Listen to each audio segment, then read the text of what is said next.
हो विद्रोह का जनक किसे कहा गया? कोल विद्रोह का नेतृत्वकर्ता कौन था? भूमिज विद्रोह की शुरुआत हुई थी, शुरुआत इसकी कब हुई थी? संथाल विद्रोह के नायक कौन कौन थे? भाई 4 पॉइंट्स यहाँ पर दिया है। चलिए हर एक पॉइंट्स को एकदम सावधानी से करते हुए आगे बढ़ना है आप सभी को। शुरू हो जाइए भाई। हो विद्रोह का जनक किसे माना जाता है? हो विद्रोह का नाम सुना है? हो विद्रोह का जनक दोस्तों राजा जगन्नाथ सिंह को माना जाता है।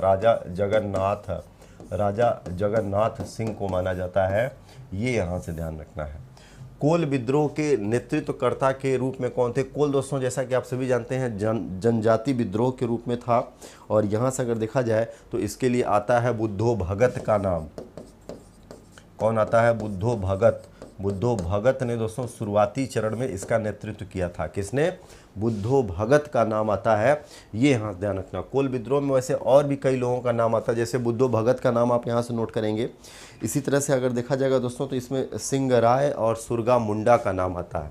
यानी अपने बिहार से अगर देखा जाए तो सिंगा राय, इसके अलावा अगर देखा जाए तो सूर्या मुंडा का नाम इसमें दर्ज होता है। भूमिज विद्रोह की शुरुआत कब हुई थी? पॉइंट नंबर 3 देखें, भूमिज विद्रोह को दे रहा है। तो भूमिज विद्रोह ये ध्यान रखना, ये 1832 में हुआ था। 1832 में दोस्तों ये भूमिज विद्रोह हुआ था। सांथाल विद्रोह अगर देखा जाए दोस्तों तो इसमें कौन कौन आता है? तो भाई इसमें कान्हा, सिद्धू, ये सब दोस्तों इसके विद्रोह में आते हैं। कान्हा, सिंधु संथाल विद्रोह के नायकों के लिस्ट में इनके नाम दर्ज होते हैं, ये यहाँ से करना है। हाँ, ये इसके अंतर्गत महत्वपूर्ण रहेंगे। तो चलिए भाई स्क्रीनशॉट इसका रखिए अपने पास, सभी लोगों के लिए क्या रहेगा? ये इंपॉर्टेंस रहेगा। आगे चलें, चलिए नेक्स्ट पर आइए। संथाल विद्रोह की शुरुआत कब होती है? संथाल विद्रोह दोस्तों ध्यान रखना है, ये ब्रिटिश काल 1856 में संथाल विद्रोह आ जाता है। कौन सा आंदोलन सफाहार आंदोलन कहा जाता है? सफाहार आंदोलन के तौर पर इसकी पहचान बनती है। तो ध्यान रखना दोस्तों, खेरवार विद्रोह होता है एक इतिहास में। सफाहार के लिए अगर देखा जाए तो खेरवार विद्रोह एक होता है, इसी को सफाहार कहते हैं। खेरवार विद्रोह को सफाहार कहते हैं, ये ध्यान रखना है। कौन सा आंदोलन उलगुलान के नाम से भी जाना जाता है? तो मुंडा विद्रोह, किसको हम लोग कहते हैं? उलगुलान। तो उलगुलान आप सभी को पता है, मुंडा विद्रोह को ही कहा जाता है उलगुलान। मुंडा विद्रोह को ही उलगुलान के नाम से जाना जाता है। सही है, चलिए आगे बढ़िए। सरदारी आंदोलन कब शुरू हुआ था? तो सरदारी आंदोलन अगर देखेंगे तो ये 1859 में। कब शुरू हुआ था? 1859 में भाई, ये यहाँ से ध्यान रखना है। सरदारी आंदोलन भी आपके एग्जाम में पूछ सकता है। बिहार में बहावी आंदोलन का नेतृत्व किसने किया था? तो बहावी आंदोलन दोस्तों ये विलायत अली और इनायत अली, इसमें अगर देखा जाए तो बिहार में इसको कौन लेकर के आता है? विलायत अली और साथ में आते हैं इनायत अली। कौन आते हैं? इनायत अली।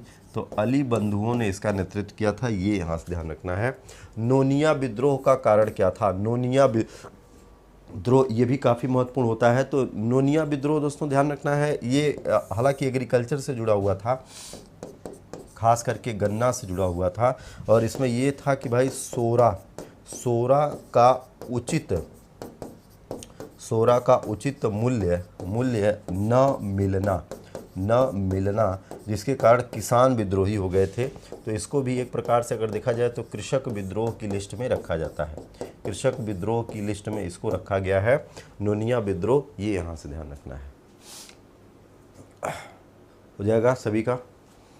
चलिए यहाँ से संकलित करिए, फिर आगे बढ़ेंगे नेक्स्ट पड़ाव पर। स्वतंत्रता पूर्व काल में प्रथम वायसराय और गवर्नर जनरल कौन था? प्रथम वायसराय और गवर्नर जनरल, तो ये ध्यान रखना दोस्तों, लॉर्ड कैनिंग के लिए ये शब्द प्रयोग होता है। किसके लिए?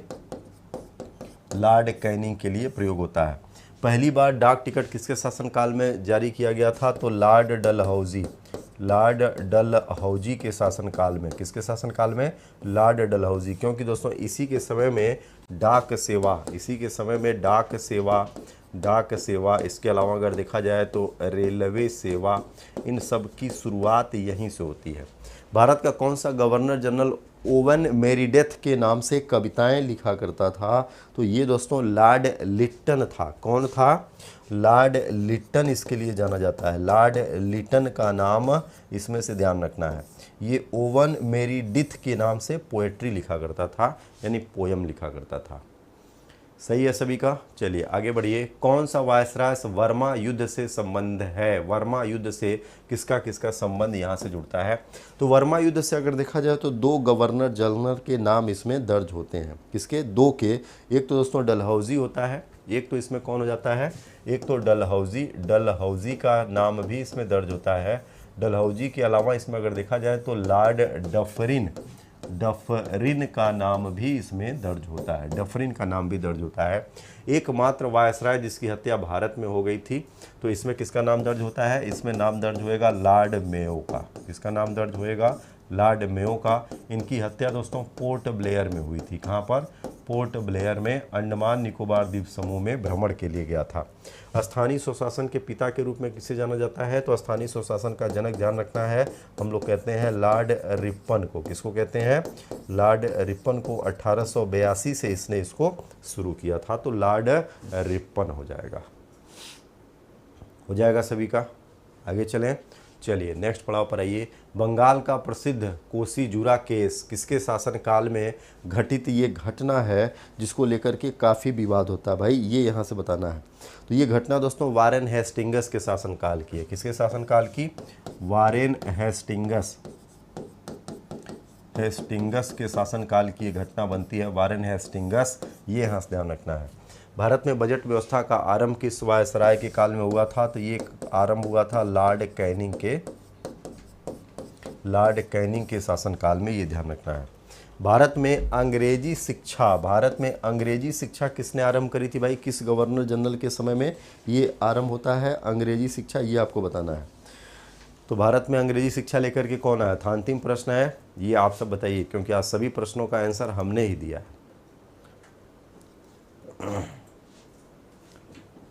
हाँ, कैनिंग ठीक है, बहुत बढ़िया।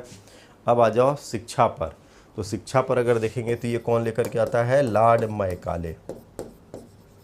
लॉर्ड मैकाले लेकर के आता है भाई, ये यहाँ से ध्यान रखना है। ठीक है, तो चलिए आज थोड़ा सा आपकी क्लास फास्ट भी कराया है, क्योंकि कुछ स्वास्थ्य जो है ना वो ढीला ढीला लग रहा है। बेंटिंग नहीं लेकर के आते हैं। कौन लेकर के आते हैं? लॉर्ड मैकाले लेकर के आते हैं। हाँ, लॉर्ड मैकाले का था। आज तो शुरू में लग रहा था कि आपकी क्लास बीच में ही कैंसिल कर देंगे, लेकिन चल गया आपका कारवां, और चलते चलते दोस्तों पूरा टॉपिक हम लोगों ने कंप्लीट कर लिया। ठीक है, पूरा टॉपिक कंप्लीट भी कर लिया है। चलो भाई, बहुत बढ़िया।